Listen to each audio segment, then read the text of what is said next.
La coalition nationale pour la démocratie et la réconciliation nationale, c'est le nom d'un regroupement de partis né ce week-end à Ouagadougou avec une idée qui fait déjà débat, la réconciliation nationale donc. La CODER veut un dialogue national pour aboutir à cette réconciliation qu'elle appelle de tout son vœu. Elle dénonce une justice sélective, loin d'unir les fils et les filles du pays. Oui, pour la réconciliation répond la majorité, notamment le mouvement du peuple pour le progrès, mais pas avant vérité et justice. Pour le parti au pouvoir, ce n'est rien d'autre qu'un regroupement nostalgique qui veut sa part du gâteau. Face à la polémique, Controverse a décidé de lancer le débat sur ce plateau. Bonsoir à tous et merci d'être venus pour parler donc de ce sujet. Nous sommes ce soir avec M. Gezouma Sanou. Il est donc du mouvement du peuple pour le progrès. Avec nous aussi ce soir M. Boubacar Bouda, il est du Congrès pour la démocratie et le progrès, qui est membre de la CODER. Avec nous, Maître Benewende Stanislas Sankara, il est président de l'UNIR-PS et puis il est aussi à la Haute Cour de justice. Bonsoir. Bonsoir. Et avec nous M. Yacouba Sawadogo, il est de l'ADF-RDA, il est aussi de la CODER. Bonsoir. Bonsoir. Voilà, merci donc d'être venu. Je vous rappelle que vous pouvez participer à cette émission en nous appelant au 25 40 79 03 ou encore nous envoyer un message sur notre page facebook.com Controverse RTV. Et donc, bonsoir à tous et merci de nous rejoindre pour ce moment de débat sur la télévision du Burkina. Alors, à vous, messieurs de la CODER, alors, vous demandez une réconciliation nationale. Ça rêvait quoi exactement? Tout à fait. Merci, M. Simon Gongo, de nous offrir l'occasion de partager sur ce plateau l'une des grandes aspirations fondamentales du peuple burkinabé en ce moment. Vous savez, quand un peuple traverse des événements comme celui que nous avons traversé en octobre 2014, il est tout à fait indiqué que nous puissions à un moment donné nous asseoir autour de la même table pour nous regarder, nous dire les vérités, nous ouvrir et nous pardonner pour prendre un nouvel élan. Parce qu'il est impensable qu'une nation puisse penser prospérer dans la division de ses fils. C'est pourquoi, quand nous avons fait l'analyse, quand nous avons écouté les cris de cœur des populations des villes et des campagnes, nous nous sommes rendus compte que ce peuple-là, au-delà de ce qui s'est passé, a besoin de se retrouver. Mais nous avons pensé que ce besoin de se retrouver allait être porté par ceux qui sont aujourd'hui détenteurs du pouvoir. Parce que vous êtes d'accord avec moi que c'est celui qui a le pouvoir qui est censé tendre la main. Mais comme nous n'avons pas vu venir, et comme nous partageons les préoccupations fondamentales de ce pays-là, c'est pourquoi nous avons décidé de nous retrouver autour de la CODER pour lancer le débat. Et nous avons dit direct dans notre manifeste que nous gardons la main tendue. Merci. Alors, M. Gezouma Sanou, qui représente donc le MPP, vous n'avez pas tendu la main pour rassembler les Burkinabés. Votre réponse? Merci beaucoup. Je pense que le sujet est un sujet particulièrement important. Quand on parle de réconciliation nationale, il faut se dire que les efforts sont énormes à fournir. Chacun n'a qu'à se dire qu'il doit faire beaucoup d'efforts et de sacrifices, il doit se surpasser et accepter sa faute. C'est surtout cela. Si tu n'acceptes pas la faute, la réconciliation nationale, ça ne va pas venir dire, bon écoutez, on s'est trompé et puis on vient s'asseoir et puis on passe l'éponge. Ici, nous n'avons pas vu de main tendue, nous avons vu de l'agitation d'un groupe qui d'ailleurs existait avant, c'est-à-dire que pour nous c'est un remake du Front républicain que nous avons en son temps qualifié dans l'euphorie du pouvoir, enfin de la lutte politique, de Front alimentaire à l'époque. Mais c'est les mêmes personnes qui se retrouvent, qui étaient en train de lutter pour défendre l'article 37. Sauf que cette fois-ci, il y a quand même Ablassé Ouedraogo qui était avec vous. C'est lui qui vient jouer le président, c'est le seul élément et c'est difficile à expliquer. Sinon, c'est les mêmes personnes qui se retrouvent aujourd'hui pour dire que donc la lutte contre l'article 37 ayant été perdue, il faut maintenant aller vers la réconciliation, en oubliant qu'au milieu, il y a eu des événements qui se sont passés. Ces événements qui se sont passés où nous avons perdu des enfants, où la République a été mise en danger, où l'économie a été pratiquement pillée, où les gens qui doivent rendre compte à la nation, beaucoup sont en exil, ils ont fui. Bon, on est obligé d'en tenir compte. Mais en tout cas, le simple fait de soulever la question et de dire qu'il faut qu'on en parle est une chose positive. Mais la CODER ne surprend personne. C'est une peinture sur un vieux mur. Et là-dessus, nous tenons compte de cet aspect pour mener la discussion. Alors, M. Sawadogo, vous êtes un front alimentaire, je reprends les propos, qui fait de l'agitation. Je vous remercie. Je voudrais d'abord remercier donc la télévision nationale qui nous offre cette occasion et rapidement rebondir sur cette expression front alimentaire. Nous pensons que quand nous parlons de réconciliation, quand nous parlons de s'asseoir, quand nous parlons de se parler, c'est dans le strict respect de l'un envers l'autre. Quand des expressions de la sorte, vous entendez du plus fort, vous vous demandez, mais quand est-ce que nous allons baisser un peu pour qu'on se retrouve? Je pense que c'est une expression que ceux-là qui l'ont dit peut-être sont responsables de cette expression. Je ne pourrais pas éventuellement dire qu'elle est bonne ou mauvaise, mais nous pensons que ça ne devrait pas sortir de la bouche d'un chef, entre guillemets. Et je voudrais également un peu réagir par rapport à la composition, quand il parle de la CODER, se référant au Front républicain. Quand vous regardez un peu la CODER aujourd'hui, il y a 8 partis. Et dans ces 8 partis politiques, il y a 4 qui n'étaient pas du Front républicain. Ça, c'est quand même une réalité. Il y a également à l'intérieur de cette CODER des gens qui n'étaient pas de la coalition donc, soutenant la modification de l'article 37. Je voudrais dire que la CODER, ici, c'est une coalition de partis politiques. Pourquoi pas la société civile, puisque de toute façon, ce n'est pas seulement les politiques. C'est des gens qui se sont retrouvés. Il y a aussi la société civile dedans. Non, pas encore. Mais c'est possible. Dans la mesure où... Ça veut dire que vous êtes prêt à accepter Oui, bien sûr. Toute personne voulant amener donc le débat, allant dans le sens de la réconciliation, bien sûr, passant par toutes les étapes nécessaires et obligatoires, nous pensons que c'est là qui est important pour nous.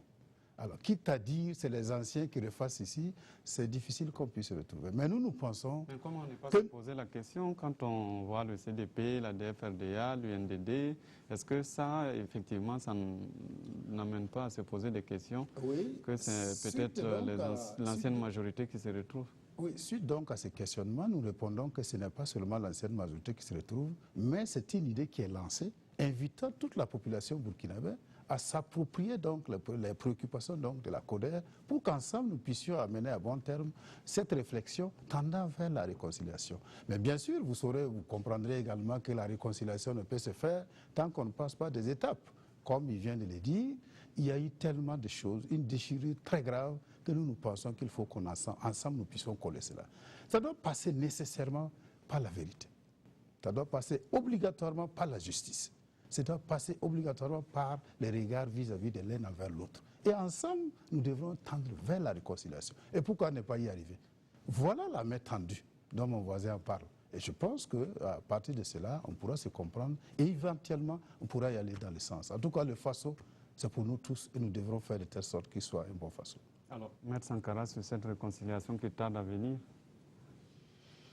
D'abord, je crois que la réconciliation est un impératif qui s'impose à tous les Burkinabés. Mais je pense de mon point de vue que pour faire une bonne réconciliation et surtout répondre aux attentes de notre peuple, il faut regarder peut-être dans le rétroviseur et voir surtout dans un passé qui n'est pas trop lointain, pour remonter vers ce que moi j'appelle le dialogue, qui est peut-être politique, mais qui doit s'inspirer également de notre histoire, de notre parcours, et certainement à partir de l'insurrection et surtout de la résistance active, il y a un certain nombre d'instruments de réconciliation qui ont été proposés. Et je pense que je passe sous le contrôle de M. Bouddha. Il sait bien sûr que même au niveau du CNT, il y a eu des propositions. Mais pour être concret, vous vous rappelez également que quand il y a eu l'assassinat du journaliste Nobel Zongo, à l'époque, il y a eu une idée lumineuse qui a créé un collège de sages et qui a fait des recommandations. Rappelez-vous également que dans le même sens, il y a eu à l'époque, pour réconcilier les Burkinabés, tout à fait, qui a été un flop, inauguré un grand pont oui, pour la, mais qui n'a rien donné. Au contraire, ça nous a plongé dans une crise à répétition et le couronnement, l'épilogue a été l'insurrection. Donc aujourd'hui, moi je pense que pour parler d'une véritable réconciliation qui doit être le soubassement, le socle d'une unité nationale, je dis vraiment une unité nationale, il faudrait d'abord accréditer les institutions que nous avons, donc de leur légitimité, de leur légalité, et renforcer justement la démocratie et permettre à ces institutions-là, bien sûr, d'organiser ce dialogue-là. Mais je ne pense pas que ce soit au cours de groupes politiques ou de groupes sociaux qu'on va véritablement se mettre à tirer, à huer, à dia pour aboutir à une réconciliation. Moi, je crois, déjà la trilogie vérité, justice, réconciliation avait été posée depuis 1998 quand le journaliste Nobel Zongo a été assassiné. On avait même recensé un certain nombre de crimes, de sang, de crimes économiques.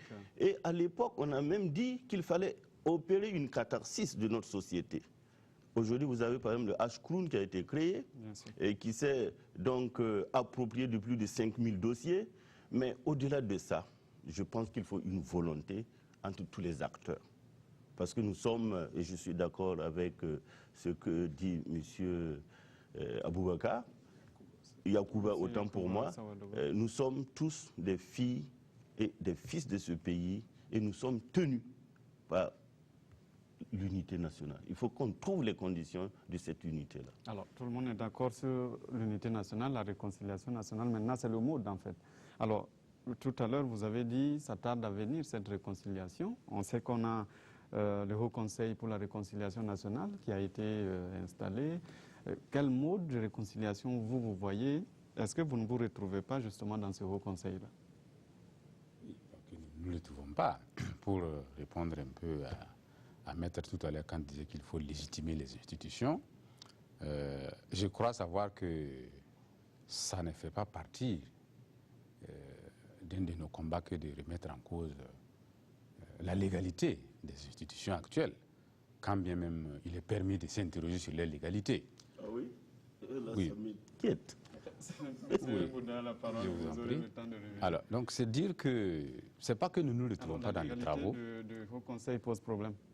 Non, je n'ai pas parlé de la légalité du Haut Conseil. J'ai parlé de l'ensemble des institutions dans leur légitimité. Okay. Dans leur légitimité. J'ai dit nous ne mettons pas en cause la légalité des institutions, quand bien même il est permis de douter de leur légitimité. Voilà. On peut peut-être s'expliquer là-dessus. Mais je vais dire que... Qu'est-ce que vous voulez dire justement? Allez-y. Oui, vous allez nous ramener sur une page que nous aimerions voir tourner pour nous permettre d'avancer. Quand je parle de la légitimité des institutions, je vais en l'occurrence faire référence à tout le processus électoral tel qu'il a été organisé en écartant une bonne partie du peuple burkinabé, donc de la participation de ce processus-là. Contrairement à ce que nous savons tous, la souveraineté, c'est l'affaire du peuple.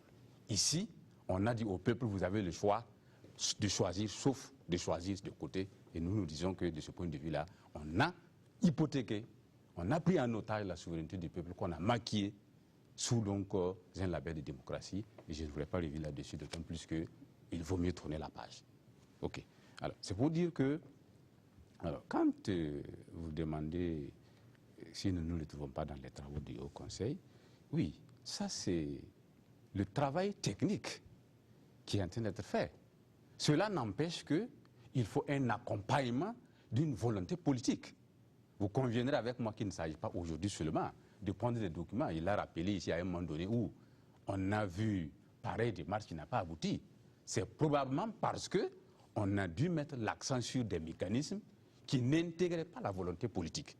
C'est pourquoi cette fois-ci nous disons, pendant que le travail technique se fait, il faut que les acteurs s'ouvrent, qu'ils se parlent, qu'ils se pardonnent. Parce que tant qu'il n'y aura pas le pardon, ce n'est pas les textes qui viendront consacrer cette réconciliation-là. Et c'est quoi exactement vous voulez? Vous voulez une cérémonie du genre Journée nationale de pardon qui s'est déroulée au stade de 4 août avec des colombes qu'on a lâchées à l'époque. C'est exactement ça ou bien nous sommes tous d'accord ici que la réconciliation est un processus. Peut-être ce que vous avez en tête là, ça peut être l'aboutissement, l'apothéose. Mais le processus commence d'abord, comme on l'a dit ici là, par s'ouvrir et se parler, se dire la vérité entre nous, qu'il y ait effectivement la justice.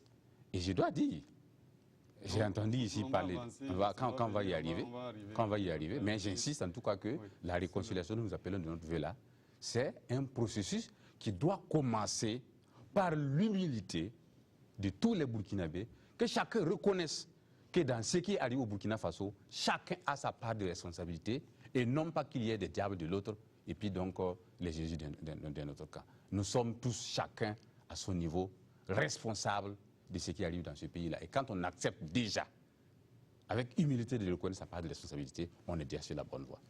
Alors, André Sankara, ok. Oui, je pense que c'est ça, il y a une difficulté, parce que le principe de la réconciliation, on a dit, on est tous d'accord, c'est un processus. J'ai l'impression que c'est par le biais des organes techniques comme le Collège des sages ou bien le Haut Conseil qui a été mis en place que bon, on trouve un peu une marge commune.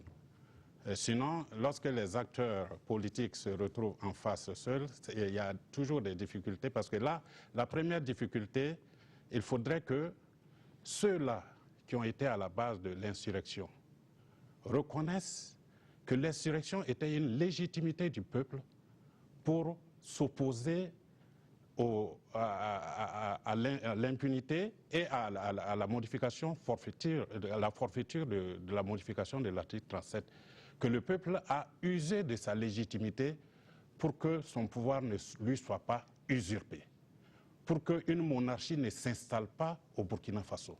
Si vous ne voulez pas reconnaître ça avant, vous ne voulez pas reconnaître que l'insurrection est légitime, le débat est compliqué.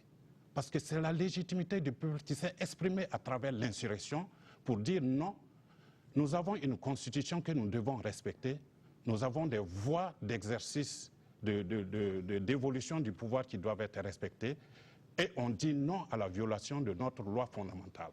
Donc le peuple, avec l'insistance et la boulimie du pouvoir en place à l'époque, le peuple insurgé a pris ses responsabilités.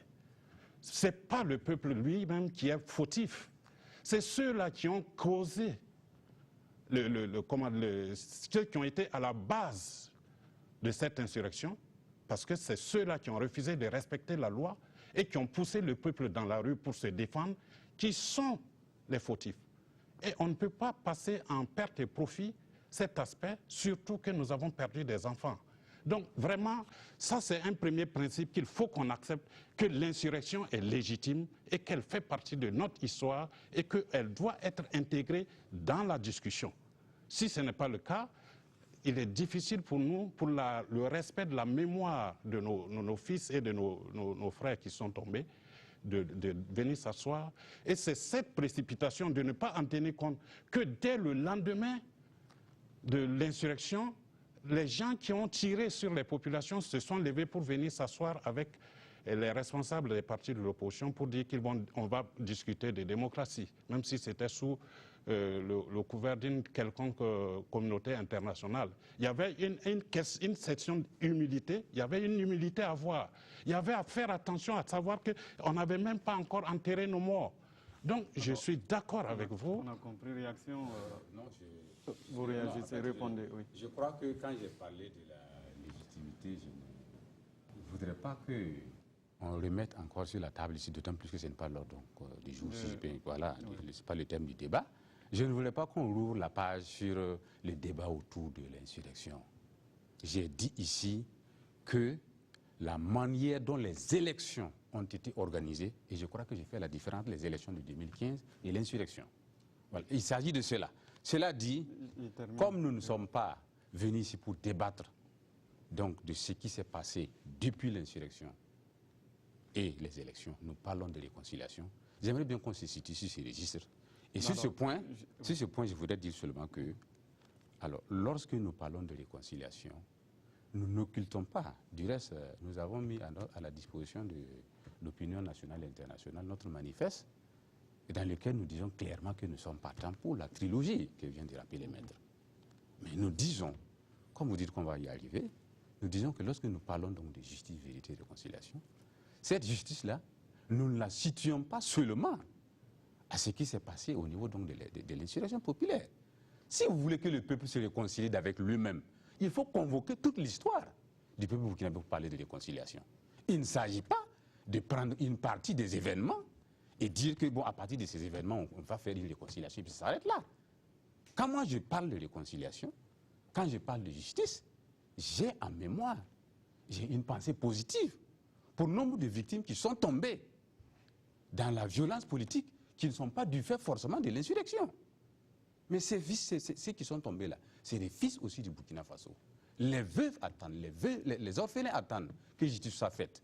Ces veuves et ces orphelins attendent que l'ensemble des acteurs, au nom de l'intérêt de la nation, au nom donc du pouvoir politique qui a été géré, que l'ensemble des acteurs là viennent humblement leur dire pardon.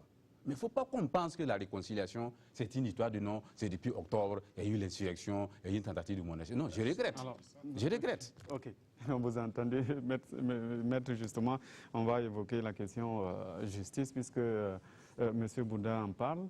Alors, aujourd'hui, si l'on doit parler de justice et réconciliation, justement, comment ça se passe?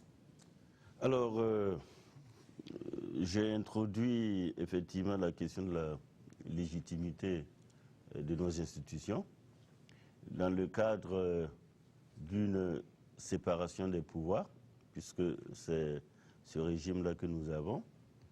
J'en conviens avec M. Bouddha pour dire que s'il faut simplement s'en tenir à la réconciliation en tant qu'objectif, eh bien, il est clair que nous ne pouvons pas mettre en perte et profit notre propre histoire. Et de ce point de vue, moi je pense que depuis les élections du 29 novembre 2015, le Burkina Faso a ouvert une nouvelle ère démocratique. Qu'on le veuille ou pas, nous avons un pouvoir qui a sa légalité et qui a sa légitimité et qui a un programme.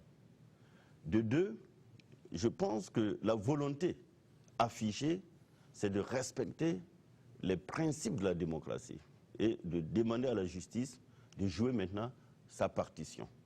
Et je crois que c'est la justice qui va être la cheville ouvrière de la réconciliation nationale. Ce qu'on demande aux acteurs politiques, aux acteurs sociaux, c'est de faciliter, c'est d'accompagner pour que dans la recherche de la vérité et de la justice, cela ne se transforme pas en une chasse aux sorcières, en un règlement de compte ou en une justice des vainqueurs.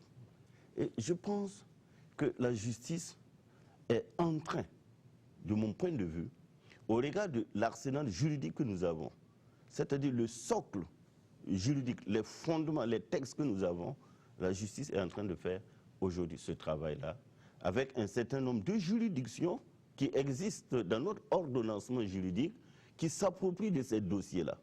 Seulement, là où il faut faire très attention, il y a un certain nombre de dossiers qui peuvent rester en rade.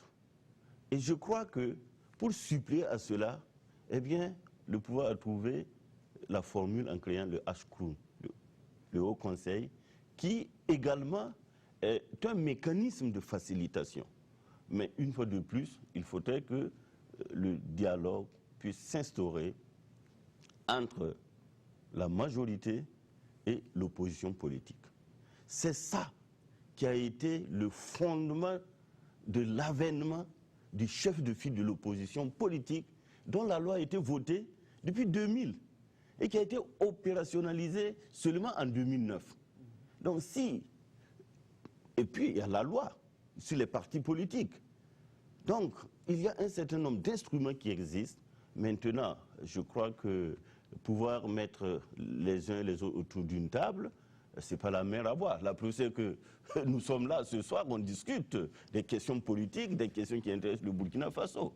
Donc cette volonté existante de part et d'autre, maintenant, eh bien, il faut provoquer effectivement ce dialogue-là pour aboutir à un compromis utile. Le problème, c'est que vous dites que cette justice-là est sélective. Bon, quand on dit que nous disons que la justice est sélective, regardez la direction. Regardez qui en réalité est visé. C'est normal. Mais nous pensons, pour un peu emboîter le pas du grand frère Sankara, cette justice doit aller jusqu'au bout. Et aller jusqu'au bout, c'est participer de telle sorte que les gens de ces genres de débats puissent accompagner cette justice. Quand je fais un retour pour écouter certains acteurs politiques, même séance tenante, on sent qu'il y a X à gauche et Y à droite. Nous pensons qu'il ne faut pas faire ces extrémités-là. Il faut qu'on arrive à dire nous. Le nous est important au lieu de vous et nous. Moi, quand je dis la CODER, pourquoi pas mon parti politique, nous pensons que nous sommes tous des Burkinabés. C'est vrai, il y a eu une déchirure dont il y a des responsables. Cette responsabilité-là, nous l'assumons pour avoir été acteurs. Mais dès lors que nous assumons cette responsabilité, nous pensons qu'il faut aller vers la réconciliation. Comme il le dit la trilogie, personne ne peut s'en passer. Tant que nous ne suivrons pas cette voie légale, je ne pense pas que nous puissions aller à la réconciliation. On fera du théâtre et ça va nous rattraper. C'est pourquoi la CODER, comme il est dit, même la mise en place donc, du Haut Conseil pense qu'il faut éventuellement taquiner les hommes politiques, quitte à ce qu'on lève les lièvres jusqu'à ce qu'on y arrive. Ce n'est pas en s'asseyant que ça va venir. Rappelez-vous quand est-ce que le Haut Conseil a été mis en place? Je n'ai pas bonne mémoire, mais je me dis que ça fait quand même belle lurette. Alors, ce n'est pas des leçons à donner, mais nous voulons, à travers donc la CODER, essayer d'interpeller tout homme politique, quelle que soit la personne, pour qu'ensemble, nous convergions vers un élan, l'élan patriotique, l'élan de réconciliation. C'est pourquoi je disais qu'il faut qu'on évite les responsables de ceci, les responsables de cela. Alors, ça continue toujours. Il faut que ce soit des deux côtés. Oui, alors, il complète. Allez-y, terminez. Alors, je sais qu'on n'a pas les mêmes responsabilités pour ce qui s'est passé. Mais pour éventuellement aller à la réconciliation, les chefs, comme on l'a dit, entre guillemets, c'est celui qui doit encaisser presque tout. Les autres acceptent parce que nous sommes responsables. Il faudrait de telle sorte, comme a dit vos voisins en face, sans nous. Alors, les autres qui ont été acteurs ayant amené à l'insurrection, aujourd'hui, qui ne s'est pas dit que j'aurais dû? C'est déjà un pas. Et c'est ce pas-là que nous pensons qu'il faut qu'aujourd'hui on en parle pour faciliter un peu les techniciens, je veux parler de la justice, à avoir une certaine vérité. Mais et éventuellement... La justice fait son travail sur le terrain. Bon, je ne saurais vous dire parce que je ne sais pas où est-ce qu'elle est. Oui, mais c'est sur ce point, moi, je voulais intervenir pour dire que ce qui reste central, c'est la responsabilité. Ce mot, on est tous d'accord. Mais la justice n'est interpellée que par rapport aux actes que chacun a posés devant l'histoire et doit avoir le courage de les assumer. Et c'est ça, la condition sine qua non et même, j'allais dire, préalable. D'où cette saisine de la justice. Parce que la question, c'est de savoir, est-ce qu'aujourd'hui la justice peut servir de tremplin à une réconciliation? Je dis oui. Parce que si on s'assume, si on ne regarde pas justement la justice comme étant une justice sélective ou une justice des vainqueurs, mais qu'on se regarde dans un miroir pour dire j'ai posé tel acte et que ça conduit, par exemple, à une crise dans notre pays, on s'assume. Et c'est en ce moment qu'on peut se réconcilier. Parce qu'on aura en toute humilité reconnu ses torts devant le peuple. Et la justice est en train de faire ce travail de dire qui a été responsable, qui a fait quoi, qui n'a pas fait quoi. Donc ça, c'est plus une justice sélective, ce sont les actes. On vous a compris. Oui, alors, oui, M. Boudin. Oui. Vous voyez, quand je suis donc, le raisonnement du maître, alors c'est comme s'il faut effectivement donc, reconnaître ses torts. Ça, effectivement, je pense que depuis longtemps, ce n'est pas la première fois que ce qu'on appelle vous, comme pour reprendre ici M. Sanou, ce n'est pas la première fois que nous disons que nous assumons notre part de responsabilité dans ce qui arrive au Burkinabé. Peut-être qu'on veut que nous employions les mêmes expressions que d'autres pour que ce soit compris, mais nous pensons du reste que c'est la même chose. Maintenant, quand nous disons qu'il faut faire attention, parce qu'on a l'impression que la justice est une justice à double vitesse, mais moi je dis sur un autre plateau que je partage et je comprends, je compatis à la douleur du peuple burkinabé quand elle appelle à la justice. Mais j'ai comme l'impression qu'on entend, à travers cette revendication de justice-là, il faut pourchasser les acteurs des événements, sinon les responsables des événements d'octobre 2014. J'ai dit non. Quand on parle donc des acteurs du système Compaoré, le système Compaoré, c'est le nom du président Compaoré qu'on met en avant. Mais c'est un système. Et ceux qui ont géré le système depuis les 27 ans, ils sont toujours là.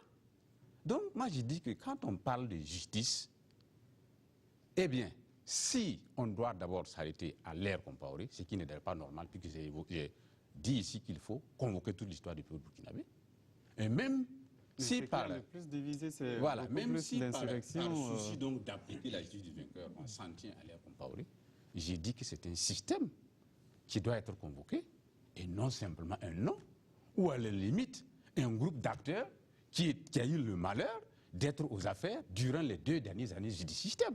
Je regrette.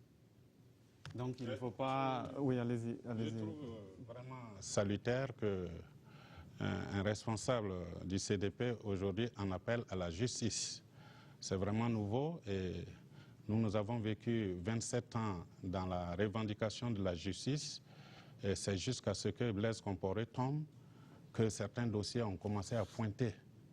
Maître est là, il est au courant, il en tient beaucoup. Donc, justice à 2 vitesses ou justice lente, ça ne devrait pas venir de leur part. Bon, je le leur concède, mais c'est un peu gênant. Moi, je pense ils devaient être un peu gênés de dire que c'est une justice à double vitesse, c'est une justice partisane. Non, je pense que c'est... Parce que vous l'avez pratiqué pendant tout le temps que vous y étiez. C'est ça aussi. Alors, hein? Bon, vous l'avez pratiqué, donc vous devez assumer et accepter donc qu'on revienne à d'autres pas au rythme de la justice qui est rendue indépendante et à laquelle on a donné le pouvoir de gérer. Maintenant, ce que je veux dire par rapport à la réconciliation, la justice seule ne suffira pas. Il faut effectivement que le politique et le social accompagnent la justice. Parce que la justice va interpeller les individus par rapport à leurs responsabilités, individuellement. Si vous êtes appelé pour témoigner, c'est vous qui allez pour témoigner. Si vous êtes interpellé, c'est vous qui allez pour répondre. Mais quand on va parler de la question de la nation, ce n'est pas la justice qui va convoquer l'ensemble des fils et filles de la nation. Ça, c'est le politique. Et je suis d'accord avec vous quand vous dites c'est le pouvoir en place beaucoup plus. Mais quand on le remet en cause, en ce moment, on ne peut plus l'interpeller. Quand vous ne reconnaissez pas la légitimité et la légitimité du pouvoir en place, élu de façon démocratique, 53% des voix, le président élu, vous remettez ça en cause, c'est difficile de l'interpeller à la fois pour être le garant de la réconciliation nationale. Donc il y a des pas qu'il faut accepter. C'est pourquoi j'ai dit au début qu'il faut se surmonter. C'est-à-dire la réconciliation nationale, là, ce n'est pas les autres qui vous réconcilient. Et puis, comme on dit, plus rien, il faut que tout change. Et on ne veut pas changer soi-même, ce n'est pas ça. Ça veut dire que c'est un effort que chacun doit faire sur soi, en sachant que l'acte que je pose là, ça va peut-être m'amener en prison, mais il faut que j'aille en prison pour qu'il il n'y ait plus jamais des choses de ce genre. Si on n'est pas d'accord pour ça, si on veut que la réconciliation soit sur le fait que, bon, écoutez, on est d'accord que le pays est bloqué parce que ça n'avance pas, on va s'asseoir, on se pardonne et puis on s'en va, ça ne fonctionne pas comme ça. C'est difficile que ça fonctionne comme ça. Donc, il faut que les gens et les autres assument leurs responsabilités. Quand on dit assumer la responsabilité, je n'ai jamais dit que c'était que l'insurrection. Mais l'insurrection, c'est l'actualité. C'est pourquoi l'insurrection, c'est l'actualité et les morts sont encore chauds. C'est à cause de ça. Sinon, ce dont on a parlé, c'est depuis 1998, ça c'est l'assassinat de Norbert Zongo, mais le collège de Sages allait chercher dans l'histoire, ce n'est pas vous qui le dites, c'était le collège de Sages qui allait chercher dans l'histoire pour lister plus de 300 personnes qui avaient besoin de justice, qui avaient besoin de vérité et leur famille attendait. Alors, M. Bouddha réagit. Oui, non, je veux dire que, bon, c'est vrai, nous sommes heureux de voir que quand... Vous n'êtes pas finalement mal placé pour parler de justice sélective. Je voudrais que vous répondiez justement à cette question. C'est pourquoi j'ai dit ici, mal placé en quoi? À titre de principe, ou c'est parce que ce n'est pas réel? Ou c'est parce que ce n'est pas réel? Il a cité Norbert Zongo ou peut-être Thomas Sankara. Oui, mais si ici, le peuple burkinabé a pris date à partir de l'insurrection pour dire que plus rien ne sera comme avant, et je suppose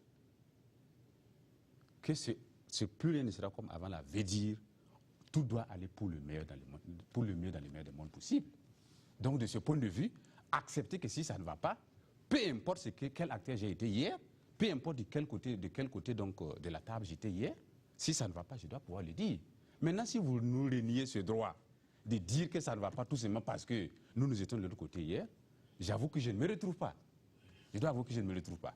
Accepter humblement, que si ça ne va pas, même ceux-là qui étaient les artisans hier, qu'on crédite d'avoir construit un système qui n'allait pas là, accepter qu'ils puissent dire effectivement que ça ne va pas. Parce que nous avons... Je vous en prie. Donc, l'humilité dont il est question, finalement, c'est quoi? Qu'est-ce qu'on attend de nous? Moi, je ne comprends pas. J'ai dit ici, c'est peut-être parce que les gens attendent que nous employions le mot mea culpa et que nous ne les employons pas, que c'est coincé. On peut comprendre Sinon, que vous venez de l'employer. Hein? On doit comprendre que vous venez Est-ce de que l'employer. vous venez de faire le mea culpa? Il a déjà dit deux fois. Mais j'ai dit que sauf si les gens veulent qu'on emploie les mêmes mots que certains emploient et qu'il leur a valu absoute, nous ne faisons que dire depuis longtemps que nous assumons. Oh. Il termine, s'il vous plaît. Oui. Oui, le fait d'avoir employé des mots, ça valait absurde pour certaines personnes. Ça, on peut revenir là-dessus. D'accord, Maître Sankara. Non, je vais terminer pour dire que lorsque nous parlons de la réconciliation, il faut qu'on s'accorde une bonne fois ici, que nous n'entendons pas dire qu'il faut enjamber la justice. Nous n'entendons pas dire qu'il faut, à la limite, ne pas avoir de respect pour la mémoire de ceux qui sont tombés.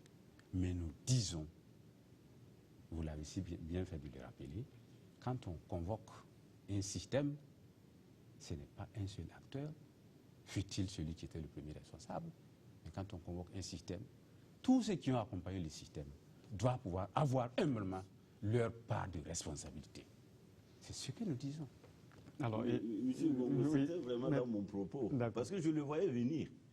Qu'ils me disent, et qu'ils le disent à l'opinion, quel est ce système qu'on a convoqué et où on a convoqué un système. La justice, de toutes les façons, elle est assise, elle est là. On lui dénonce des faits et elle s'approprie de ces faits pour rendre la justice. Quel est ce système et devant quelle juridiction on l'a convoqué? Parce que, en définitive... Il répond à la question. Oui. Quand je dis convoquer un système, nous sommes en train de nous exprimer dans une langue. Oui, mais c'est une spéculation stérile. Ce n'est pas de la spéculation stérile. Ah, si. Donc, Parce je que peux, si je on peux est reprendre, d'accord. je peux reprendre plus simplement. Je peux reprendre plus simplement pour que ce soit plus compréhensible. Oui. J'ai dit, lorsque on juge les acteurs et qu'on se rend compte que la plupart de ceux qui sont convoqués répondent de leur action pour avoir appartenu à un système, j'ai dit, dans ce cas, pour que la justice soit dite au sens noble du terme, il faut effectivement que tous ceux qui ont participé à l'animation de ce système-là... Désolé. Oui, même si vous êtes... Ça ne change en rien...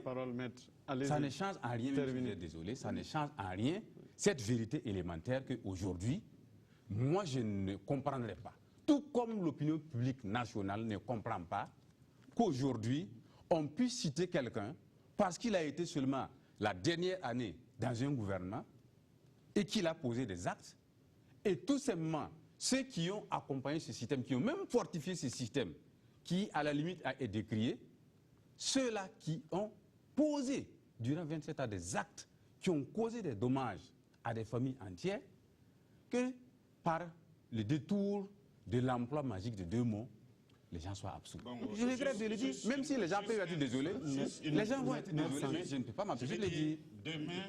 Demain c'est le 21 octobre, oui. C'est ça? C'est ça, non? C'est la date du Conseil des ministres qui a décidé de la révision de l'article 37. Ce Conseil aurait décidé autrement que tout ce qui est venu n'aurait pas eu lieu. C'est important. Bon, moi, on va venir à vous. Voilà, je suis un peu ahuri parce que dès l'entame, je m'attendais à une spéculation, un raisonnement qui interpelle tous les Burkinabés autour de quelque chose pour lequel on est d'accord, la réconciliation. Parce qu'on en a besoin. Qu'on soit de la société civile, de la majorité ou de l'opposition, les Burkinabés ont besoin de se réconcilier avec eux-mêmes. Moi, je ne suis pas autour de cette table pour faire du charlatanisme politique et puis, à la limite, amener les gens à ne même pas me comprendre. Parce que quand on dit qu'on a convoqué un système, bon, devant un tribunal, c'est absurde. C'est même pas possible. Ça, c'est un langage de politicien. On a par exemple poursuivi Gilbert Guinguéré. On sait pourquoi il est poursuivi, il sait pourquoi il est incarcéré. Si vous prenez le cas de Djibril Bassolé, ce sont des infractions. Mais il y a la présomption d'innocence. Ils ont des avocats. La justice va de toutes les façons se prononcer. Blaise Compaoré, lui, il a fui, même s'il est sous mandat. Les ministres dont on parle, c'est effectivement pour avoir pris un acte, un décret. Donc, vous-même, vous avez mis des gens en accusation en tant que CNT. Mais dites-moi où est ce système qu'on a convoqué devant la justice. Parce que s'il y a ces a priori, ça veut dire que du même coup, vous voulez une chose et son contraire. Vous voulez qu'on parle de réconciliation, mais vous suspectez tout, y compris même la justice. Non.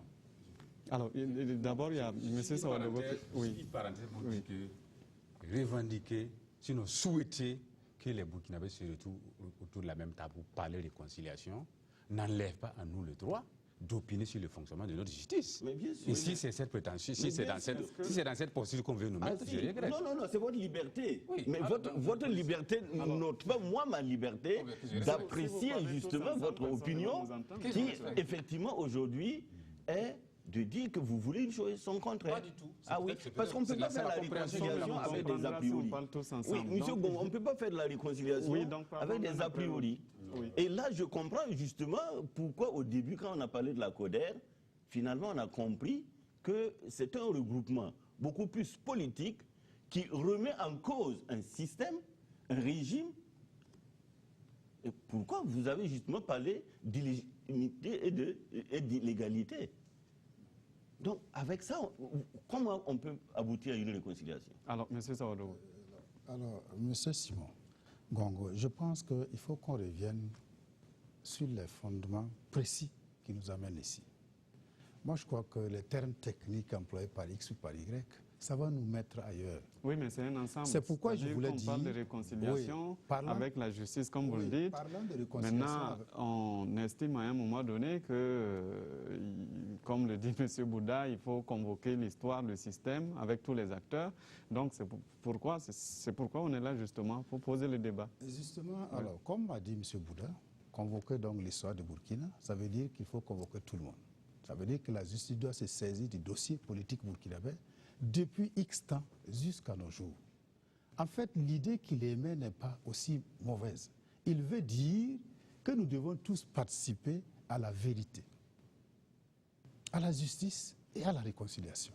Et moi, je voudrais dire quand il parle d'un système, je crois que, je ne sais pas si je maîtrise bien ce qu'il a dit, si j'ai bien compris, mais je crois qu'il veut peut-être dire qu'il faut convoquer tout le monde au lieu de choisir ceux qui étaient à un moment donné, pendant un temps donné. C'est ma compréhension. Oui, justement, c'est pourquoi j'ai dit, souvent, ce qu'on dit n'est pas forcément ce que les autres comprennent. Ah oui, mais moi, je voudrais dire... Alors, alors, l'objet de notre rencontre aujourd'hui, c'est d'abord nous-mêmes qu'on se parle en souriant. Et amener donc le peuple burkinabé même à savoir que nous sommes soudés. Nous devons être soudés. Quelle que soit la faille, nous devons tendre vers cette cicatrisation. En fait, pour moi, et pour nous, la CODER, c'est ainsi. La CODER, je répète, je voulais dire à Maître, la CODER n'a jamais remis en cause la légitimité d'une institution. Non. Je l'ai dit parce que, des partis politiques membres de la CODER, et je vais parler de certains partis politiques pour ne pas citer, juste avant l'insurrection, ont parcouru tout le Burkina pour demander pardon. On parcouru tout le Burkina pour expliquer les raisons profondes qui nous ont amenés à ce niveau. Et plus jamais, et plus rien ne sera comme avant. C'est déjà une idée de tenter vers la réconciliation. J'ai fauté, je reconnais ma faute, je demande pardon. Oui, mais est-ce qu'il faut reconnaître justement, c'est ce qu'on a posé comme question. Est-ce qu'on décide, on va demander pardon, on reconnaît la faute et puis c'est terminé, on va de l'avant, ou bien il faut passer forcément par la justice? Tout le monde dit oui. Maintenant, M. Bouddha estime que dans cette question de justice, il y a ce qu'il appelle une justice sélective, à double vitesse. C'est-à-dire que c'est juste un camp qu'on convoque. Est-ce que vous êtes de cet avis-là? Oui, enfin, quand on dit que c'est un camp qu'on convoque, regardez la composition de ceux qui ont été convoqués. Ils sont de quel camp? Ça ne veut pas dire, excusez-moi, ça ne veut pas dire que les autres aussi ne doivent pas participer. Mais nous ne revendiquons pas qu'il faut forcément qu'on identifie une personne X qui n'a jamais participé à cela pour qu'on interroge. Non, nous voulons dire que la réconciliation... On vous a compris. Oui, okay. Monsieur Sanou. Juste sur ce point, je veux dire, pour l'instant, ceux qui sont incarcérés, c'est ceux qui sont soupçonnés d'avoir été impliqués dans le coup d'État. Donc, ceux qui ne sont pas soupçonnés d'avoir été incarcérés dans le coup d'État ne sont pas dedans. Donc, quand on regarde un camp, c'est le camp de ceux qui ont porté atteinte à les putschistes, c'est le camp des putschistes. Maintenant, c'est pour revenir à l'autre élément, c'est-à-dire que vous remettez en cause les institutions, c'est vrai et il faut le reconnaître, même dans le débat, ça ressort. Peut-être que vous ne vous rendez pas compte de ce que vous dites. Quand j'ai dit au départ que la CODER, comme on l'a dit dans notre déclaration, que la CODER est un front alimentaire, ils ont réagi, ils ne sont pas d'accord. Mais en fait, la déclaration de Ablassé, c'est déjà de dire qu'il faut un gouvernement d'union nationale. Vous comprenez? Non. Je pense qu'il y a un régime qui a été élu. Si vous voulez vous endosser un peu, ça fait juste un an de la peau de l'opposition, vous ne supportez pas. Vous voulez un gouvernement d'union nationale. Par rapport à un président qui a été élu il y a à peine un an de façon légitime. Non. Quand vous posez en termes d'ouverture de gouvernement d'union nationale, on ne peut pas vous prendre autrement que par le souci de partager ce qu'on appelle souvent le gâteau. Non, ce n'est pas ça. Alors, donc, posez les problèmes sérieusement, en posant des problèmes politiques, en faisant des revendications politiques. Vous dites le pays ne va pas, vous donner tous vos arguments, mais dès lors que vous remettez en cause les institutions et vous ne les remettez pas en cause n'importe comment en disant il faut ouvrir pour qu'on rentre. Et votre président, s'il vous plaît, on est obligé, on est en politique. Votre président a attendu longtemps avant de se décider à aller à l'opposition.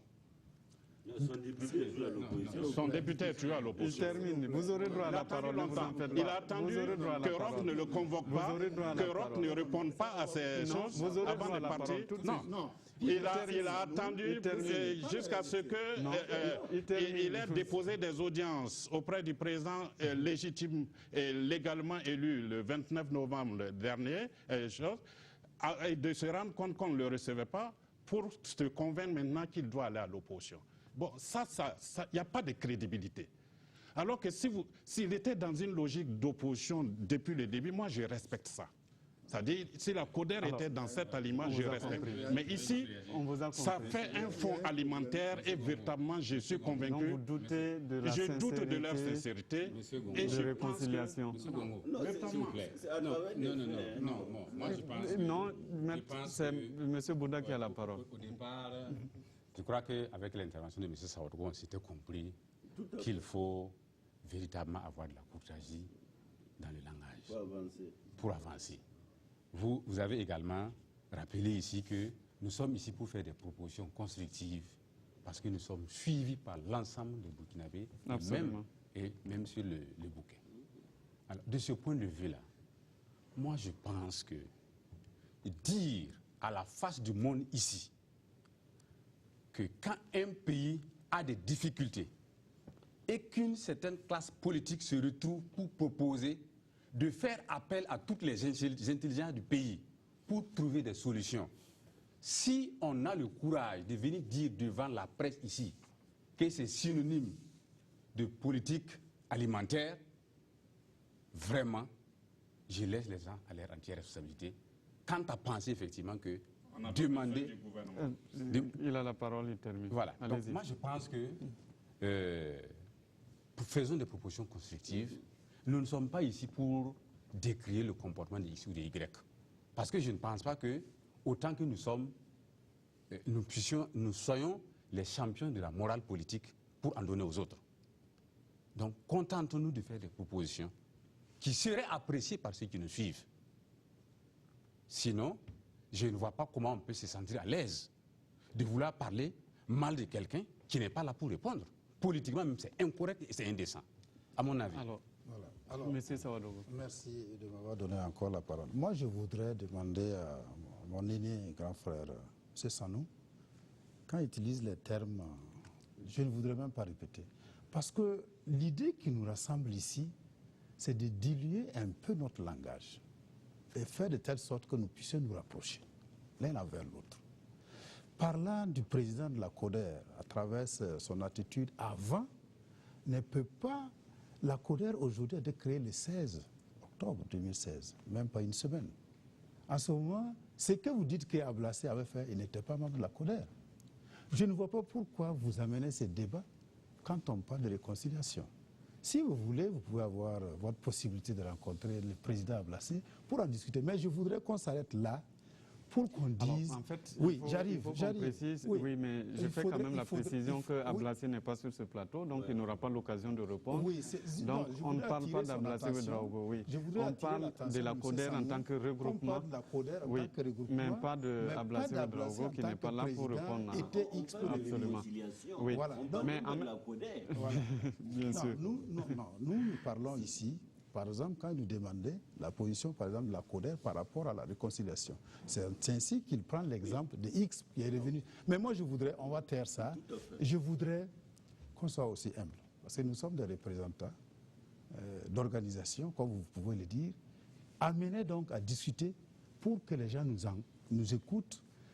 Essayez de prendre le bien pour ensemble nous puissions demain là, arriver à l'objectif. Alors, l'objectif, je vous pose une question précise par rapport à ce qu'il dit, ce que les Burkinabés voudraient savoir. Est-ce que vous êtes vraiment sincère lorsque vous appelez aussi à l'ouverture à un gouvernement d'union? Est-ce que vous ne cherchez pas juste qu'on partage le gâteau avec vous? Alors j'avais vraiment oublié cet aspect. Alors, moi, j'ai le manifeste de la CODER. Je n'ai jamais vu, à un niveau donné, la CODER demander un gouvernement d'union. Si, par exemple, un membre de la CODER, dans ses errements ou dans ses déclarations, non, il faut constituer les responsabilités, parce qu'il ne faudrait pas prendre... C'est des errements, oui. Voilà, non, je l'ai dit entre guillemets, parce que la CODER est un regroupement de partis politiques. Vous ne pouvez pas prendre les déclarations individuelles pour en faire la déclaration de la CODER. Je voudrais qu'on fasse la part des choses. Parce que nous représentons la CODER à travers ces organisations membres. Donc je voudrais dire à mon grand Donc frère. vous n'avez jamais demandé de gouvernement d'union? En tout cas, au niveau la du CODER. manifeste, nous avons souhaité seulement qu'on participe de telle sorte qu'on amène les gens burkinabés à se retrouver pour parler et arriver à la réconciliation. Monsieur Bouddha. Voilà. Non, on a dit Vous à la n'avez jamais réconciliation. parlé de Même s'il y a exclusion, c'est pas grave. gouvernement d'union. Non. Ah, non, Il faut- c'est même qui dit Monsieur Bouddha a la parole. Il Non. répondra à la question aussi. Tel qu'il l'a dit, je crois que le référentiel pour apprécier la ligne de conduite d'une organisation, telle que la CODER, là, vous ne pouvez pas chercher ces référentiels-là ailleurs que notre manifeste. Maintenant que dans nos commentaires, nous disions que pour tel aspect, nous entendions dire ça, de un, comme il a dit, ça peut être compris comme étant des positions donc des individus qui composent le groupe, mais j'ai dit également que même si ça devait être donc le point de vue de la CODER, j'ai dit ici que dire, affirmer, que proposer à la nation entière que l'ensemble des fils et filles se retrouvent pour conjuguer leur intelligence en vue donc de sortir le pays de la situation où se trouve. Si on doit qualifier ça de démarche alimentaire, je dis que je laisse les responsables de ces propos à leur entière responsabilité.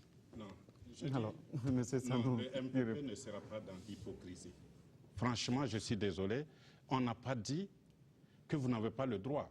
J'ai dit qu'en venant réclamer qu'il y ait justice, en critiquant la justice, amenez avec vous votre histoire, votre propre histoire, qui est récente, les actes que vous avez posés.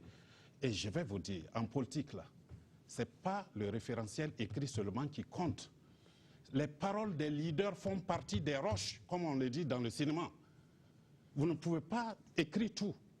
Vous accompagnez votre pensée avec ce que vous dites. Et le public tient compte. Si vous voulez qu'on dissocie, on se contente de l'écrire, non. On a interpellé des gens pour des paroles en meeting, pour dire ils ont dit ça, ils vont faire, et on attend, on ne fait pas. Mais ce n'est pas écrit. Donc, la politique, c'est l'écrit, c'est le parler. C'est pourquoi on a dit sur le plateau là, on n'a qu'à faire en sorte que les paroles qui sortent soient reçues. Mais enfin, comme je l'ai dit, je ne suis pas dans l'hypocrisie. Ce que j'ai dit, voilà, je ne l'accuse personne. Donc on va parler franchement et dire que dans la réconciliation là, c'est tous les fils, mais chacun vient avec son cartable rempli de son histoire pour que ça soit rendu à la justice, qu'elle l'étaye et qu'elle rende compte. Après qu'on passe à une autre échelle. Bon, et c'est comme ça. Oui, moi, je crois qu'on fait du surplace. Honnêtement, on fait du surplace. On se répète. Et bon, cette non, émission. maintenant, nous sommes sur le gouvernement d'union, justement. Oui, je veux simplement dire que la CODER, de mon point de vue, elle n'est pas représentative de toute l'opposition. C'est son droit, au regard de l'achat des partis, de se retrouver avec 8 ou une dizaine de partis. Est-ce que la CODER a un récépissé, a une légalité? Tout ça, on ne connaît pas. C'est peut-être un regroupement même informel. Mais la question fondamentale de la réconciliation ne peut même pas engager la CODER. Parce que je crois que pour pouvoir discuter des questions essentielles, il faut discuter peut-être avec l'institution chef de file qui a plusieurs têtes.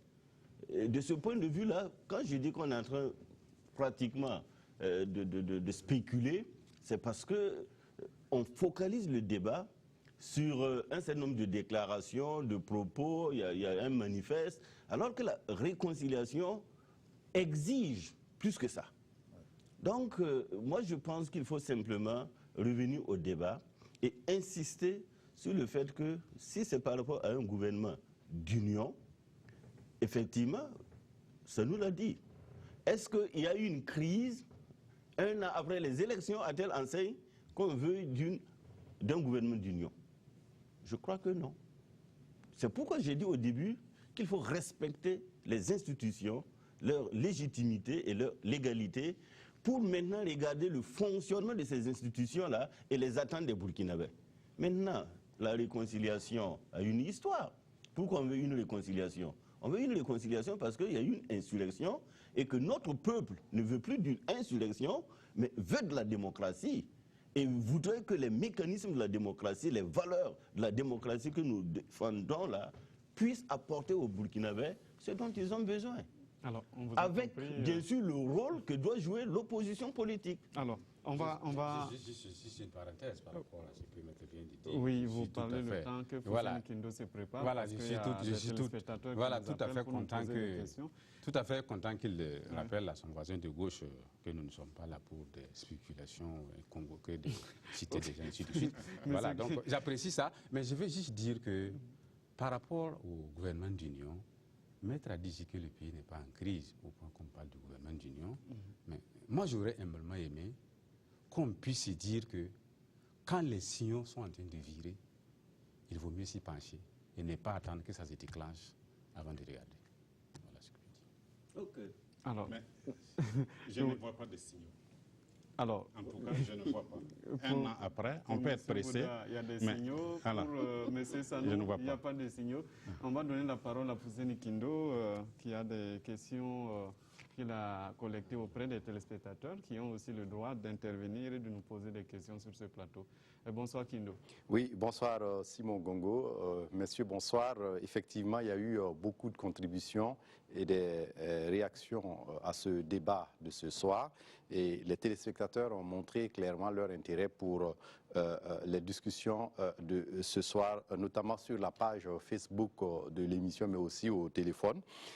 D'abord, M. Seydou au sommet de Bobo Dioulasso, qui pose une question au CDP. Et qu'est-ce que M. Bouddha entend par réconciliation? Est-ce qu'il y a toujours des Burkinabés qui passent sur le plateau de la télévision nationale pour parler du CDP? C'est qu'il y a réconciliation. Donc il estime que s'il y a des Burkinabés qui viennent parler au CDP sur le plateau de la télévision nationale, c'est qu'il y a quelque part réconciliation et pardon. Et ensuite, M. Yara de Fadan Gourma, qui estime que ceux qui parlent de réconciliation sans parler de vérité et de justice, qu'ils nous disent le sort qui est réservé aux morts et aux autres victimes. M. Ouetta de Koupela estime que si le CDP parle de réconciliation, il n'a qu'à faire la réconciliation d'abord à l'interne en faisant front unique avec le CEFOP, le chef de file de l'opposition politique. Et pendant 27 ans de régime du CDP, M. Bouddha de nous dire quel procès politique Blaise Compaoré a pu faire. Et M. Sinari Pascal de Ouagadougou, qui pose cette question à tous les invités. En 2014, si c'était le camp de Compaoré qui avait gagné, est-ce qu'on allait parler aujourd'hui de réconciliation? Il faut reconnaître que le président Roch Kaboré est tolérant. Et M. Ouedraogo de Bobo Dioulasso estime que cette réconciliation ressemble à la manière dont les Burkinabés se flattent pour se réunir au stade pour parler de journée du pardon. Et donc, il n'est pas question de ce folklore, selon M. Ouedraogo de Bobo Dioulasso. Tanti Rebecca de Bérégadougou estime que la majorité doit mettre de l'eau dans son vin et qu'il y a toujours eu des crimes de sang et économiques au Burkina. Et le CDP actuel n'est pas seul comptable, même si les dirigeants actuels y sont aussi pour quelque chose. Et donc, si on ne peut pas pardonner tout le monde, qu'on fasse la justice simplement pour tout le monde. Et puis, M. Kafando de Koupela, qui estime que l'État doit dissoudre très vite la CODER avant qu'elle ne devienne un problème national. Et une question à M. Bouddha. Vous devez poser des actes qui vont apaiser le cœur et les politiques doivent songer à renouveler leur tête, estime M. Karim Traoré de Ouagadougou. Et également, Sita Ouattara, sur la page Facebook, dit que nous sommes d'accord pour la justice, mais il faut arrêter avec la promotion de la haine entre les fils et les filles du Burkina. Noun Kindo, toujours sur la page Facebook, estime que la CODER doit revoir son sigle, c'est-à-dire insérer la justice, sinon parler de réconciliation sans vérité n'est qu'une absurdité. Et puis, M. Sourabié rappelle à M. Bouddha que la réconciliation doit aussi passer par leur collaboration sans faille avec la justice. Et il faut également, selon M. Wenlasida Salifou, que le CDP se désengage de Blaise Compaoré pour réorganiser sa conquête du pouvoir. Et puis, voilà, M. Soulama Bachir qui estime que il croit que pour y avoir réconciliation, il faut d'abord la justice et l'ADF, RDA et le CDP doivent passer à la barre d'abord.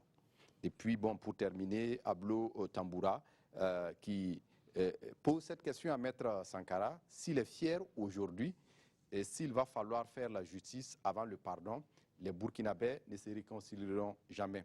Et il faut que nous pensions au futur et laisser la vengeance, estime-t-il. Voilà un peu les réactions que nous avons collectées sur la page Facebook et au téléphone. Je rappelle que les réactions toujours continuent. Alors, merci à vous, Fousseni Kindo. Vous avez dû remarquer que cette émission a beaucoup d'intérêt auprès des téléspectateurs qui appellent de l'Est, de l'Ouest, du Nord et du Sud. Alors, question à M. Bouddha, vous êtes très bien servi. Alors, mais je dois noter qu'il y a beaucoup d'aspects qu'on a déjà abordés au cours du débat, notamment les questions de vengeance, ainsi de suite. Mais quand même, on va vous permettre de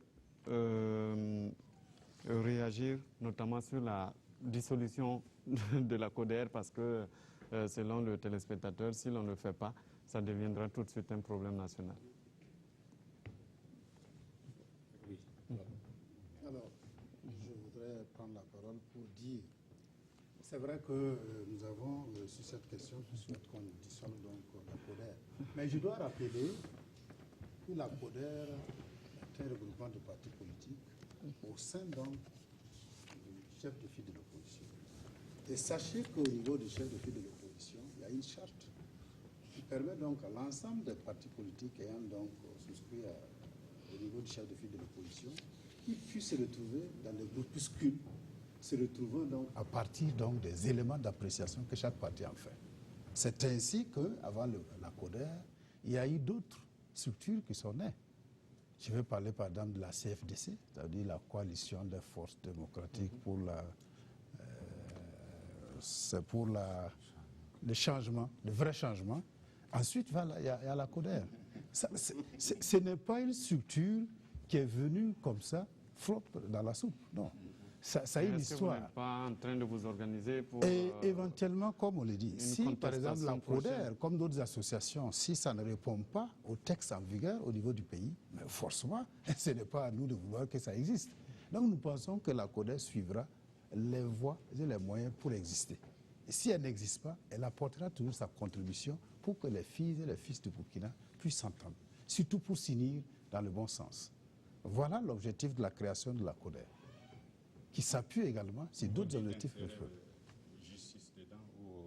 Oui, enfin, il y a un téléspectateur qui demande qu'on ajoute justice. Voilà. Vous savez, une appellation, un sigle, ça ne peut pas remplir tout.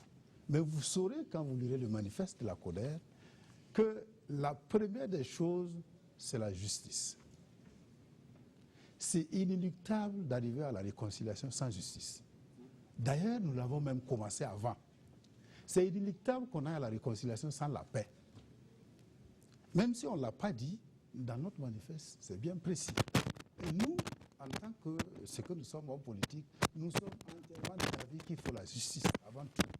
Sinon, comme on a dit au départ, ce serait du folklore et ça risque encore de nous rattraper. Donc il faut qu'on fasse du bien pour que tout le monde puisse profiter. Alors, donc il n'y a pas de justice dans le CODER, mais nous sommes pour la justice. On en a parlé. Okay. Alors, Maître Sankara, est-ce que vous êtes fier justement de la manière dont les choses se passent aujourd'hui sur la conduite de la justice et le téléspectateur vous dit, est-ce qu'il ne faut pas aussi passer rapidement à la réconciliation? Sinon, si on doit attendre la justice, est-ce qu'on pourra un jour se réconcilier? Oui, et même que le téléspectateur parle de vengeance qu'il faut éviter. D'abord, vous savez, sous la transition, il y a eu le pacte national sur la justice. C'est un document référentiel qui a été paraphé par tous les acteurs. Je dis tous les acteurs, y compris l'opposition. Et ce document permet aujourd'hui, par exemple, à la justice de s'approprier un certain nombre de dossiers et d'aller de l'avant. Si vous prenez la Haute Cour de justice, elle a été créée depuis 1995, la Haute Cour de justice. Il a fallu l'insurrection et la loi CNT pour opérationnaliser la Haute Cour de justice afin de lui permettre d'avoir des compétences pour juger un certain nombre de dossiers.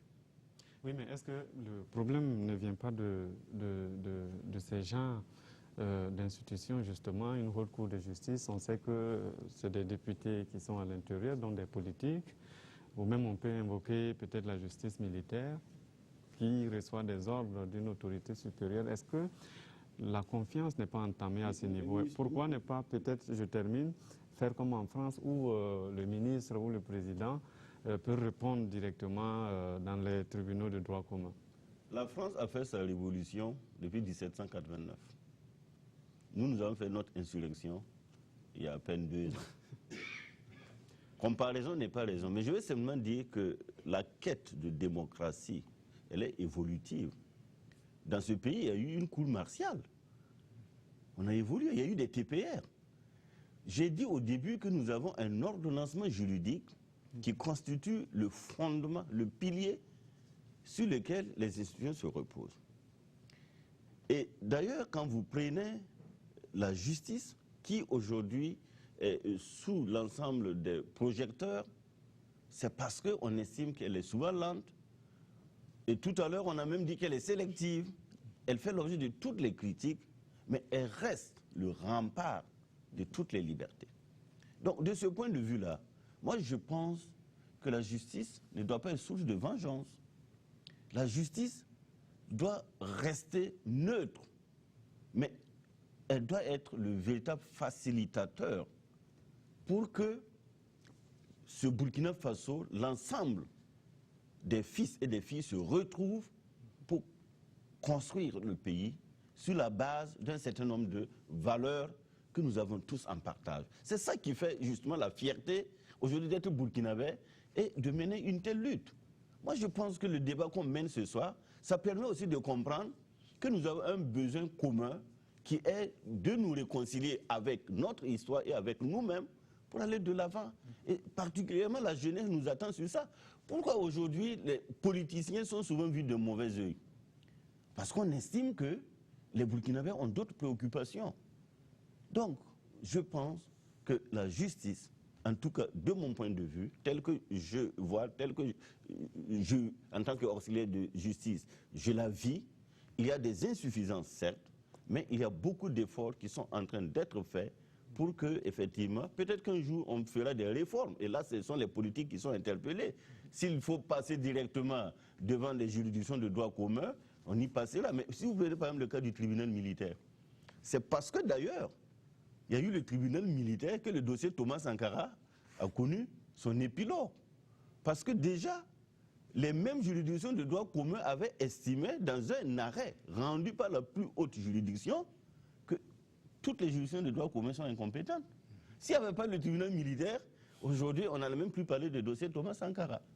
Donc, il faut relativiser les propos et insister sur la volonté politique, le dialogue politique. En tout cas, moi, j'insisterai sur ça parce qu'en 2009, en tant que chef de file de l'opposition politique, j'ai vu les vertus du dialogue politique. Cette institution qui regroupait plus de 50 partis politiques, nous avons pu discuter avec la majorité sur des questions qui intéressent le Burkina Faso, notamment l'approfondissement de sa démocratie, le processus électoral, aller à des élections propres, transparentes. Donc, de grâce, il faudrait quand même ne pas enjamber les morts, j'en conviens, ne pas oublier les victimes, ne pas oublier tous ceux qui, d'une manière ou d'une autre, ont été éprouvés, mais il faudrait que notre démocratie triomphe. Il faut que notre justice triomphe. Et il faudrait que la réconciliation soit effective. Alors, on vous a compris. Alors, Monsieur Bouddha, est-ce que vous n'avez pas besoin au sein du CDP d'abord de vous réconcilier avant de parler de réconciliation nationale? Ça, au sein du CDP de nous réconcilier? Oui, c'est la question d'un téléspectateur. Qu'est-ce que je dois comprendre? Qu'il y a des... À l'intérieur du CDP, nous devons... Non, moi je pense que je ne suis pas venu ici pour parler des problèmes de fonctionnement interne au CDP. Voilà, centrons-nous sur notre sujet. Si l'intéressé veut a un intérêt quelconque pour le fonctionnement du CDP, ben, soit qu'il est militant ou alors qu'il vienne adhérer, on en débattra. Alors, d'accord. On va poursuivre donc dans cette émission. La question, voilà, on a déjà répondu à plusieurs questions hein, sur la haine, sur alors, la dissolution de la CODER, sur la réconciliation au sein du CDP. Alors, aujourd'hui, clairement, il nous reste juste 5 minutes. On va évoluer, on va terminer d'ailleurs.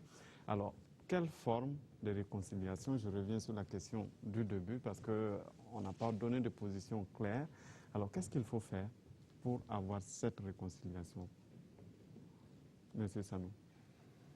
On a parlé de justice, on est d'accord.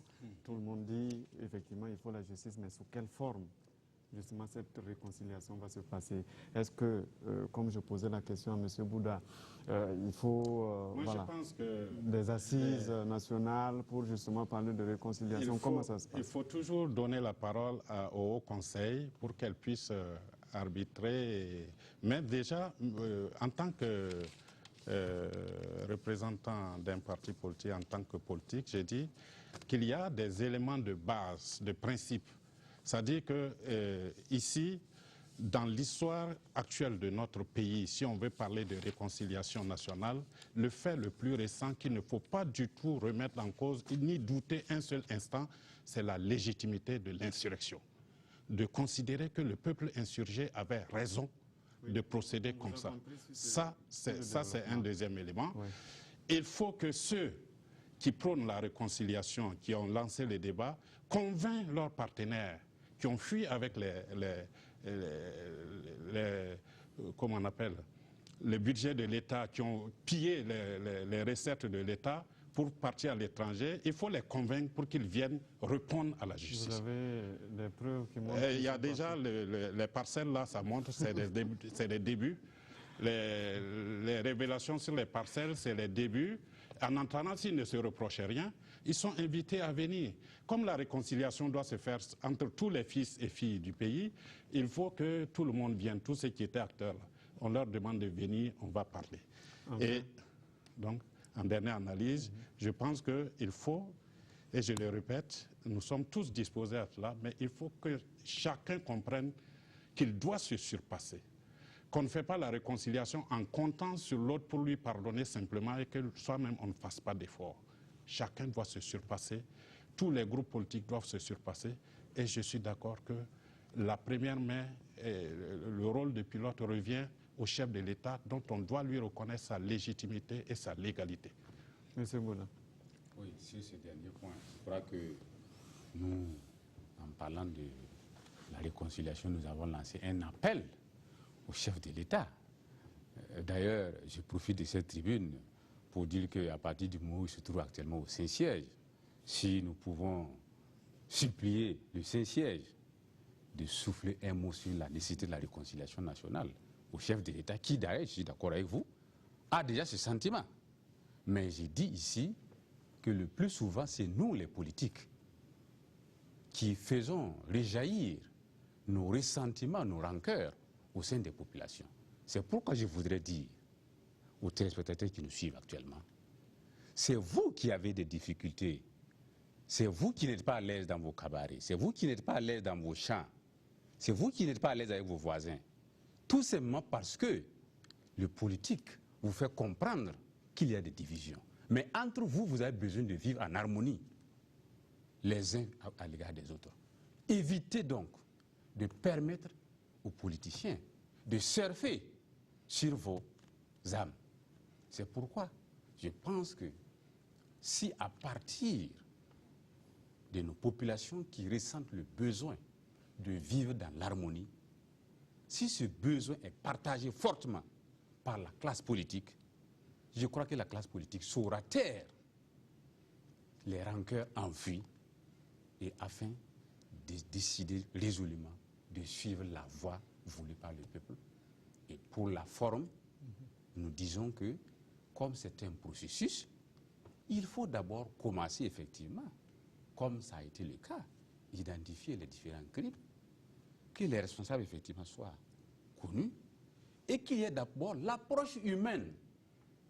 Parce qu'il ne faut pas qu'on se trompe ici, nous avons dit que nous sommes pour la justice, mais la justice sans l'approche humaine, sans le pardon, qui est cette forme d'antibiotiques qui stérilisent contre la haine et les rancœurs. S'il n'y a pas le pardon, nous allons effectivement avoir des gens qui crient oh parce qu'ils ont triomphé et des gens qui se recroquevillent sur eux, attendant peut-être encore une autre occasion pour je ne sais quoi. C'est pourquoi je pense que dans la démarche pour aboutir à ce pardon, à cette réconciliation-là, il faut certes la justice, mais il faut qu'on se pardonne. Parce que quelqu'un l'a dit, soyez les artisans du pardon, vous serez les fils de Dieu. Merci. Monsieur Sawadogo. Moi, je dirais que c'est une étape que nous venons de franchir. Le fait même de pouvoir expliquer, parler de la volonté manifeste d'un groupe qui demande à son voisin en face, c'est déjà une très belle interrogation. Et moi, je crois, au nom donc de la CODER et des partis donc membres de cette CODER, que nous avons tenté quelque chose pour le bien du peuple burkinabé. Maintenant, sur la forme, nous sommes à un début. Déjà même le fait d'être d'accord que nous devons tendre vers la réconciliation avec bien sûr ces étapes successives, nous pensons qu'il faut remettre la chose à la justice. Parce que nous avons par expérience d'autres pardons qui n'ont certainement pas allé jusqu'à 100%. Et nous pensons que nous avons dit plus rien ne sera comme avant. Nous avons également, à partir donc de la déchirure, chacun, en tout cas dans son fort intérieur, se retrouve ayant été acteur à un endroit donné. Et comme nous ne voulons pas que cela revienne au Burkina, ni au Burkinabé, nous pensons que nous devons prendre acte de ce qui est fait. Et ensemble, nous devons donc jurer que la chose ne se reproduira pas à partir de moi. À partir de ce moment, nous allons nous retrouver, parler et voir les voies propices pour y arriver. La forme, la CODER n'a pas précisé les formes qu'il faut pour arriver à la réconciliation. Mais si elle est interpellée, si on lui demande de faire des propositions, c'est clair que pas seulement la CODER, mais tout Burkinabé pourrait éventuellement apporter sa contribution pour qu'on y arrive. Mais pour le moment, nous sommes ravis d'avoir levé les lièvres. Merci. Merci à vous et Maître Sankara. Pas long, hein. Moi, je pense que les derniers propos de M. Bouddha et de M. Odoye Yakuba me rassurent. C'est d'autant plus qu'on a affaire à un peuple, à des populations qui vivent en parfaite harmonie, dans une cohésion, et qui souhaitent que les politiques les accompagnent. Voilà pourquoi je dis que ce sont des propos très rassurants. Et de ce point de vue, la formule, en ce qui me concerne, c'est de renforcer tous les acquis démocratiques et surtout travailler à l'ancrage institutionnel. Quelqu'un l'a dit, il nous faut des institutions fortes. Si ces institutions se renforcent, le reste, ça coule. C'est-à-dire que le justiciable, le citoyen, va toujours trouver auprès de ces institutions-là toute sa liberté comme étant un rempart pour l'écouter et prendre en compte toutes ses aspirations. Et de ce point de vue, je crois qu'il y a une bonne volonté politique qui est affichée. Travaillons maintenant chacun dans son rôle et surtout ayant en vue le devoir de rendre compte et d'assumer ses actes, c'est-à-dire ses responsabilités. Et je crois que le Burkina Faso va triompher.